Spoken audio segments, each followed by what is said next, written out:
Hello and welcome to this week's Hemm Production podcast, your go-to place for Australian movie news, Australian box office, and of course whatever's going on at Hemm Productions. I've got some great news to share. Hemm Productions is officially registered as an Australian business. You're probably wondering, shouldn't you have already done that? And the answer is yes, I probably should have already done that. Anyway, it's done now, and let's get into some news. So first up, we've got the New York Film Festival happening at the moment, with the biggest headliner being Bradley Cooper's new movie starring Will Arnett, Is This Thing On? Very curious to see how this is received. It premieres on October 10th, closing the festival. But before we get into the really depressing headlines of the week, I'll dive into a couple of sequels that are confirmed to be in development. The Social Network, arguably the greatest film of the 2010s, depending on who you talk to, is getting a sequel titled The Social Reckoning. You can look into the alleged plot details. I believe it's going to explore Facebook's involvement in the January 6th insurrection on the American Capitol, as writer Aaron Sorkin has publicly blamed Facebook for their insurrection in the past. But that leads us to the big shakeups in the sequel. David Fincher won't be returning as director. Instead, Aaron Sorkin, who won the Academy Award for Adapted Screenplay for his work on The Social Network, will be both writing and directing the follow-up. The second big shakeup is that Jesse Eisenberg, Oscar nominee for playing Mark Zuckerberg, he won't be returning for The Social Reckoning. Instead, Jeremy Strong will be taking up the role. This news isn't too worrying for me, as Mark Strong is an incredibly gifted actor, and for better or for worse, Mark Zuckerberg has physically changed quite a bit from the release of that 2010 film, so I honestly don't find it to be too distracting. However, Sorkin in the director's chair is the biggest worry of this project. Sorkin has been directing his own scripts for a while now, including Being the Ricardos and The Trial of the Chicago 7, which are both quite poorly directed films in not only my opinion, but public opinion. The rest of the cast, though, is a little more exciting. We have Mikey Madison, Jeremy Allen White, and Bill Burr, all starring alongside Strong, who is billed at number 3. The Social Network is one of my favourite movies, so I'm excited to see a sequel, but without Fincher in the director's chair, I'm worried this may end up to be a bit of a minor work. However, a follow-up to the complete opposite of a minor work has been announced. My brother actually told me this news just a few days ago, and I flipped. The Simpsons are returning to the big screen in 2027 with a sequel officially announced, The Simpsons Movie 2. The first one was released in 2007, so it'll be a full 20 years between films. I'm a huge fan of The Simpsons movie, and have been waiting for a sequel for years. I really don't care how good this is going to be. I think The Simpsons is actually on quite a good run. Its last season was pretty good, so I'm honestly not too worried about it. When they're on the big screen with a big budget, the writers always have to really go beyond themselves, and that's what they did with the original film. I'm sure that's going to happen here.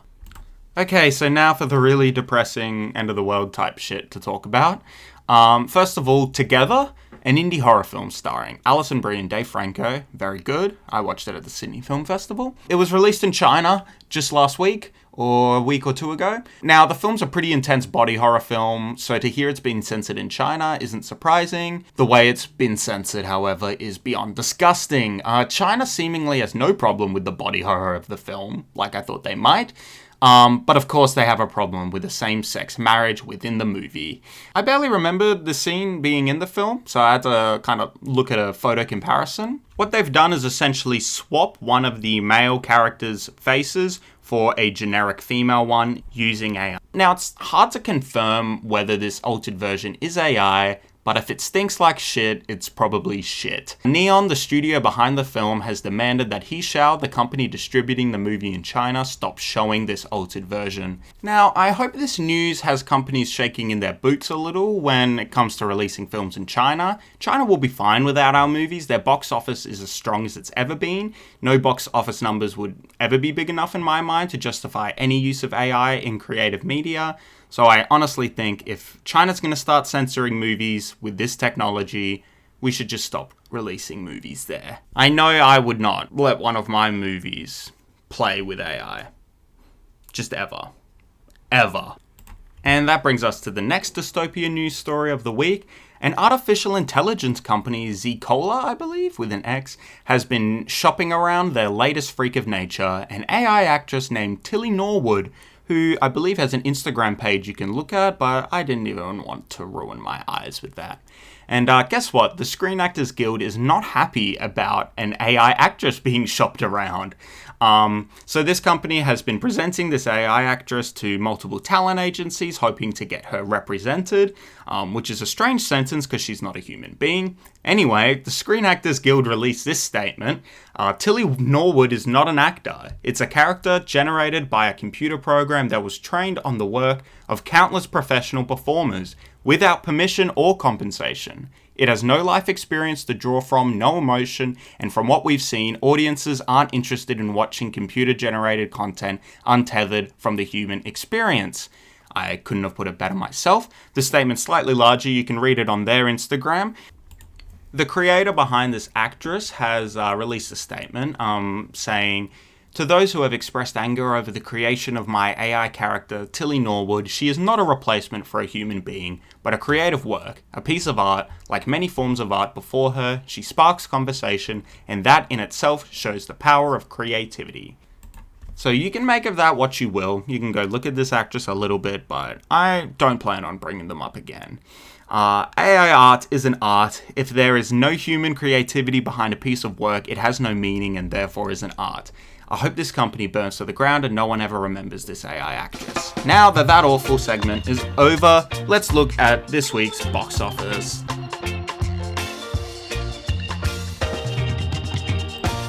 So straight away, The Bad Guys 2 tops the list, which was at number 3 last week. It's school holidays here in Oz, so that's not very surprising at all. The Bad Guys 2 is awesome. I'll break it down later in the episode. Next at number 2, we have One Battle After Another. It didn't debut at number 1, but that's not surprising either. It made a cool $1 million. I will note both of my screenings this week were almost empty, and I've heard basically no one in my circles talking about it other than the super film initiated. Perhaps it's too American, maybe it's too weird. I'm curious to see if word of mouth takes off and it hits number 1 next week, which is very possible. Number 3, we have Conjuring Last Rites once more, which has now made over $8 million. I will not see it. Gabby's Dollhouse, the movie, at number 4. Glad the kids are getting awesome movies. I'd go and see it, but I'm not sure how good it would look if I attended a 3 p.m. session of a movie aimed at little girls. Didn't stop me from seeing The Bad Guys 2 in cinemas though, but that's a compelling drama exposing the flaws in the criminal justice system that everyone should see. Demon Slayer dropped from 2 to 5 this week. Downton Abbey at number 6, notably The Bad Guys 2 has already outgrossed it. At number 7, we have the Australian film Kangaroo, still hopping in the top 10. I plan on seeing that this week. Debuting at number 8 is They Call Him OG, an Indian crime movie that looks quite rad, honestly. And dropping right down to number 9 from number 5 last week is A Big, Bold, Beautiful Journey. I'm sure it will disappear this time next week. Word of mouth has not been good on that. And at number 10, we have The Roses, which would be my favourite viewing of the week if I didn't also rewatch One Battle After Another. Overall, it's a nice healthy box office with both kids' movies and adult dramas playing pretty well. So I'll start with The Roses and The Bad Guys 2 before I once again gush about One Battle After Another. Now, The Bad Guys 2. That is a hell of a kids movie. So I saw The Bad Guys 1. I've read a few of the books because I like young adult fiction and I have a nephew and I bought him a few Bad Guys books. He really likes it. And basically this is the Fast and Furious 9 of the Bad Guys franchise. It turns everything up to 11, adds more stakes, more drama, more characters, and it's just a hell of a lot more fun. I think this movie looks so good and the action sequences in it are so damn exhilarating. It's kind of a spoiler, but it's in the trailer. So if you don't want spoilers, if you've got kids in the car, get them out. They go to space in the third act, and the rocket taking off sequence is genuinely one of the most thrilling moments I've had in the theater. The director's talked about how he's been inspired by movies like Interstellar, and you really can see it. This took what I thought was a good film and a good adaptation of the books, but brings it to a higher level. This is quite a good movie, and the best movie you can take your kids to go see, or if you're a child at heart, just go see it by yourself. I'd give The Bad Guys 2 about 3.5 stars. The Roses is a domestic drama starring Benedict Cumberbatch and Olivia Colman. It's a remake of The War of the Roses. So I thought the posters were really bad for this, and I thought the trailers were alright, but it just seemed very, this is a divorce movie. It's got a lot more soul than that. It's a very funny film. Very engaging. It explores like a marriage over at least 13 years at least. Yeah, 13 years. And how they slowly grow to resent spending time with each other. But the action, the tension, the swears, the creative dialogue, it all goes up and up and up. And Cumberbatch and Coleman are on fire in this movie. I never would have pegged them as the perfect couple, and I guess they're not here. But their dialogue back and forth was so funny. And when the movie tries to get soulful, it pulls it off. It's got a lot to say about marriage and whether or not you should be spending your life with someone that kind of drives you nuts half the time. I think it's quite prescient. I think the supporting cast is amazing. Andy Samberg in here delivers some really funny out-of-pocket jokes. It's quite unexpected. It's dirtier than you expect, it's more violent than you expect, and it goes places you wouldn't expect. And for that, I give it about 3.5 stars. I think it's one of the better rom-coms released this year.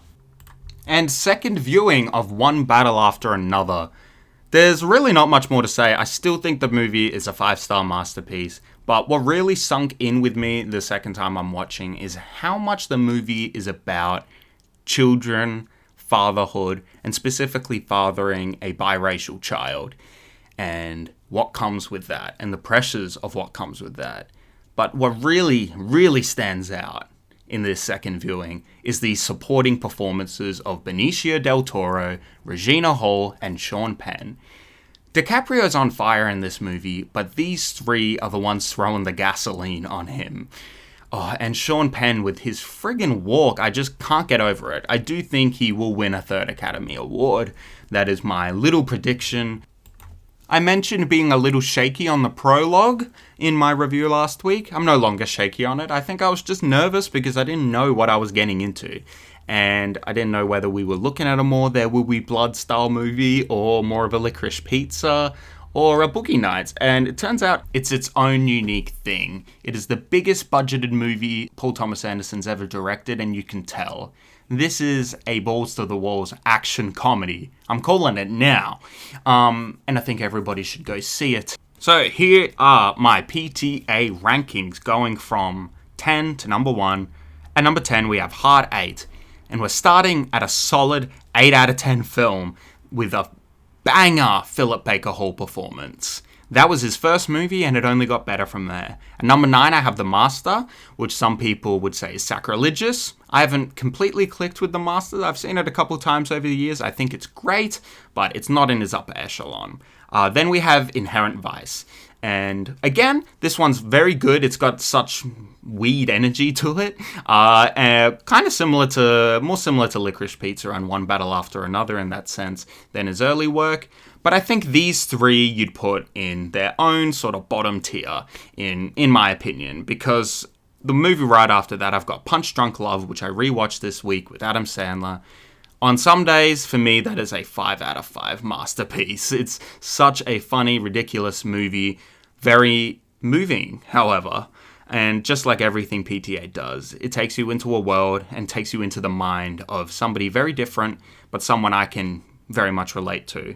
Right after that, we have Licorice Pizza, so you're starting to tell where One Battle After Another is placed. Licorice Pizza I love. When people were calling it a minor work, or why did he waste his time making a movie about just two people hanging out, I say because he can make a movie about two people hanging out better than fucking anyone. I saw this on Christmas Day. I was so excited for it. And then at number 5, One Battle After Another. I've put it right above Licorice Pizza. I don't see it moving on rewatches. Maybe moving down as I rewatch my other favorite PTA movies. But number 5 seems perfect for where it is. At number 4, we have There Will Be Blood. Number 3, Boogie Nights. Phantom Thread. Number 2. And number 1, Magnolia. Those 4 are unadulterated masterpieces. One Battle After Another is a masterpiece as well. But these 4 are canonized. And if you haven't seen them already and you liked One Battle After Another, please watch them. They're all brilliant films, all offering a different flavor on the same conceit, exploring a world, a moment, an industry. They're excellent films. Boogie Nights was the first PTA film I ever saw, so that really does have a soft spot in my heart. So if you're not seeing One Battle After Another this week like an idiot, watch Boogie Nights at home. And I think that's going to do it for the Hemm Productions podcast this week. It was a great week of movie watching. Next week, I hope to get some more Australian films to talk about. Gonna go see Lesbian Space Princess again and Kangaroo for the first time. I'm probably going to see something else, so plenty to talk about next week.